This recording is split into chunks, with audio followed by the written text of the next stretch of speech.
So there's many ways, right? We have basically two types of investors or people who buy, right? We have the hodlers or the people who hold Bitcoin, which basically relies on the fact that Bitcoin is an appreciating asset. Okay, so as you know, Bitcoin has like 23 million, 21. I'm sorry, 21 million, I believe the number is. I'm sorry, I deal with so many different cryptocurrencies that I don't know the exact number, but it's somewhere around 21 million total ever going to be produced. And due to that, it is an appreciating asset. As time goes by, the price will go up, right? And add to that the U.S. dollar depreciating or any other regular backed economy-based fiat currency, then your price will go even higher faster, right? So you could buy Bitcoin today and check it in a couple of weeks, and the odds are it is going to be higher. Not a lot, but it'll be higher, maybe 10%. You know what I mean? Yeah, makes sense. And then you have the people who are the investors, which buy Bitcoin, and then they look into projects inside the blockchain, right? Because inside the blockchain, there's a phenomenon called the ICO, initial coin investment, initial coin offerings.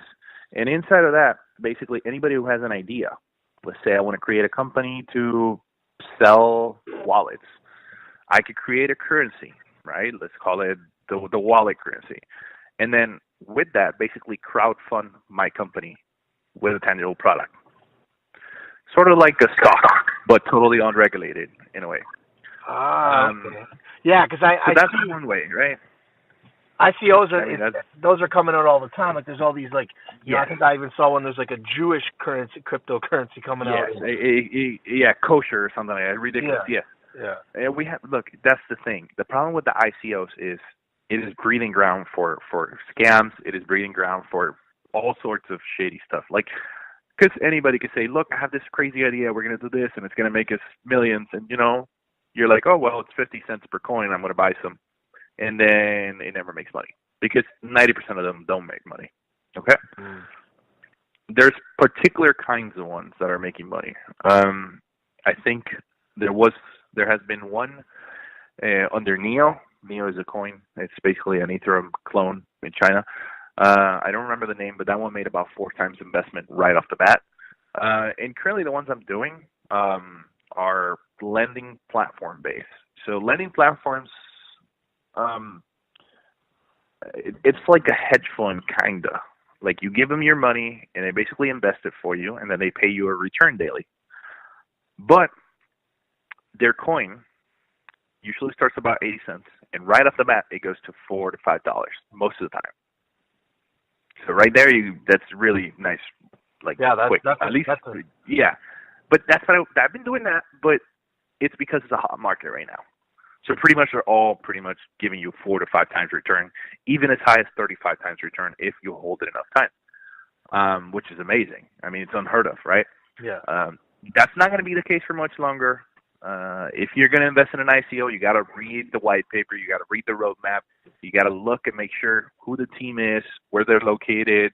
You know, look at their background. Make sure that you're not getting scammed. It's all really risky, but hey, high risk, high reward. So that's how I made my money so far. Interesting. Yeah, that's crazy. So let's jump. Yeah, what do you do, and how? You know, if someone wants to get into this, how can you help them and use your services and get at you? So I do a number of things, right? I started CryptoDads LLC as a company to provide support for mining, people who wanted to start their own farms. Let's say you have a computer and you're like, all right, how do I make my computer mine cryptocurrency so I could just see how this thing works, right? So I would be able to help people through direct message or any sort of way they could contact me via email or whatever. I could get them up and running. Most of the time I just answer a bunch of basic questions for them.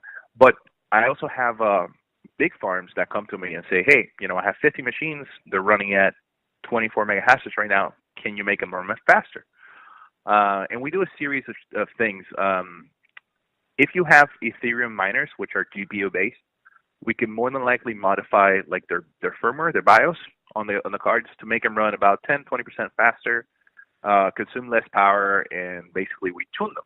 So that's how my company started, as a support and tuning services. From there, I moved into a little bit of investing, and pretty much overall anything crypto related, anything they need. I answer questions. I do consultant. Like you want to build a farm and you have no idea what a farm is supposed to look like. Well, you call me, and I'll give you a basic layout. I'll walk you through what you're going to need, what your walls are going to be.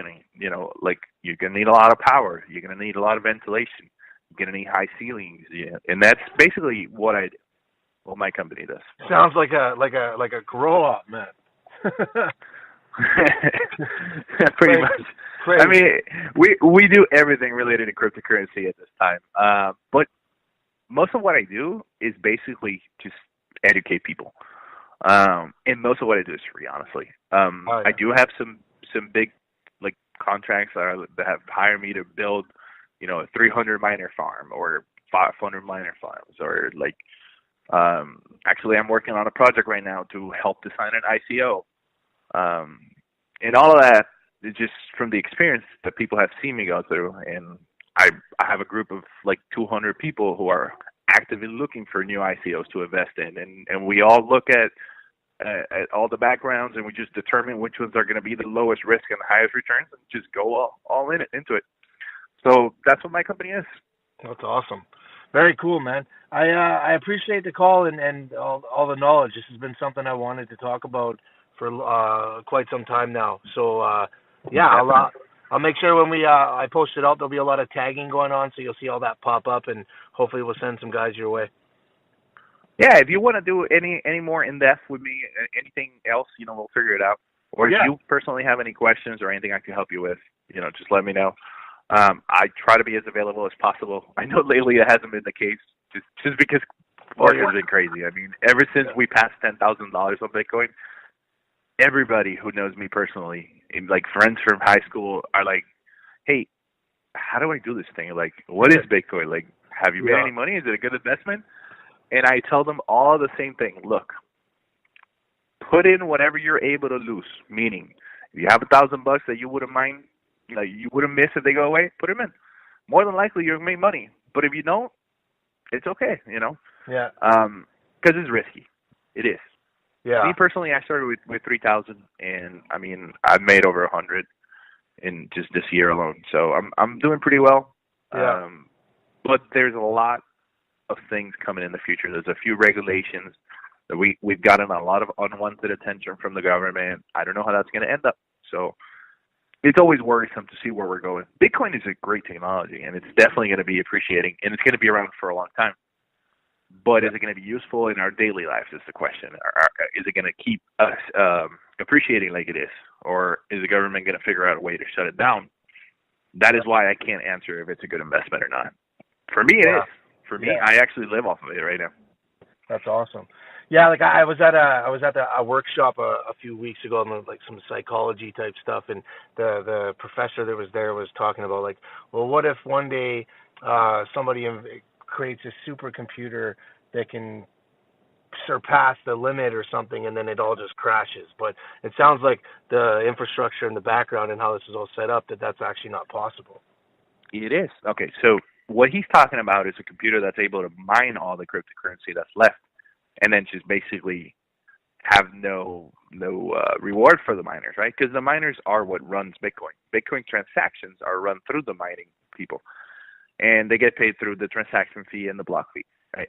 The thing is, all of it has an algorithm. The more people mining it, the harder it is. So even if you create a supercomputer that technically or theoretically is able to mine it all in 10 seconds, the moment you plug it in, that difficulty is going to rise like 20-fold, 30-fold, and you're not going to be able to do it. So wow. It's everything. Pretty much everything has been thought out here. Cool. I mean, it's a hell of a secure network. It is amazing, and what makes Bitcoin valuable is not Bitcoin as a coin, but the inability to duplicate something digitally. Because in a computer, you could duplicate any file, and Bitcoin is not different from any file. But the technology behind it, specifically the blockchain, is what allows it to be unique. You cannot duplicate that file. It is the one thing you can never duplicate in a digital environment, and that's why it's worth so much. Who invented this thing, man? Stephen Hawking or something? Like this isn't. That is the question. Who invented this thing? I mean, we don't know. People say, I've heard crazy things like Elon Musk to like the CIA to like I don't know. I've heard some crazy stories. Yeah. People say he's dead. People think he's Nick Sabo. I don't know, Yihan Wu. 100 names. I've heard 100 names. Yeah, but I had no idea who did it, but it's amazing work. Yeah, what's great is that it's an opportunity right now, right? So it is. It is the biggest distribution of wealth we've seen in years. I mean, it's made many millionaires and some billionaires. I mean, I was an okay guy, middle income kind of thing.